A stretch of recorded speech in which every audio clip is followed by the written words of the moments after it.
یہ تو ہم سب جانتے ہیں کہ ہماری زمین سورج کے گرد گھوم رہی ہے، لیکن یہ بات بہت کم لوگ جانتے ہیں کہ ہماری زمین 1670 کلومیٹر فی گھنٹہ کی تیز ترین رفتار سے گھوم رہی ہے، اور اسے گھومنے کی وجہ سے دن رات میں تبدیل ہوتے ہیں، راتیں دن میں تبدیل ہوتی ہیں، موسم تبدیل ہوتے ہیں اور زمین پر ہوائیں چلتی ہیں۔ لیکن کیا ہوگا اس وقت دوستو جب ہماری زمین ایک وقت کے لیے گھومنا بند کر دے؟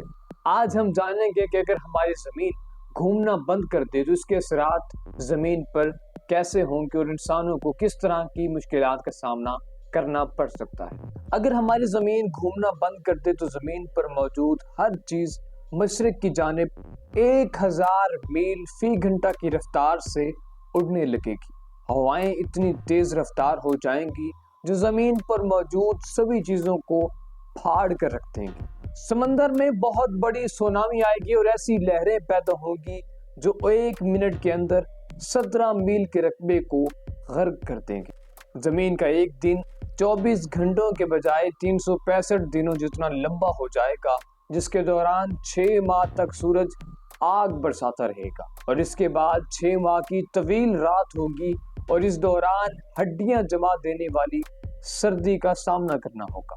زمین کی تہہ میں موجود لاوا ابلنے لگے گا اور زمین کی سطح سے باہر آنے کے لیے زور لگائے گا، اور بالآخر وہ زمین پر آ کر چاروں طرف پھیل جائے گا۔ یہ سب اس وقت ہوگا کہ جب ہماری زمین گھومنا بند کر دے گی۔ اللہ تعالیٰ نے ایک بہت بڑا نظام قدرت چلایا ہوا ہے جس کے پیش نظر یہ تمام معاملات چل رہے ہیں۔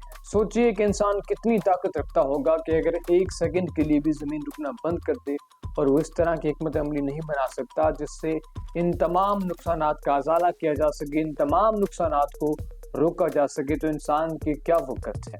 نہ اپنی مرضی سے زمین پر آنا ہے، نہ اپنی مرضی سے زمین میں جانا ہے، تو پھر اپنی مرضی سے درمیان والا حصہ کیوں گزارا جاتا ہے؟ کیوں خدا رب الجلال کی ان SOPs کو، ان کی ہدایات کو عمل کیوں نہیں کیا جاتا؟ تو سوچنا چاہیے مجھے بھی اور آپ کو بھی۔ ملتے ایک نئی ویڈیو میں، تب تک کے لیے اللہ حافظ، اپنا بہت سارا خیال رکھیے گا۔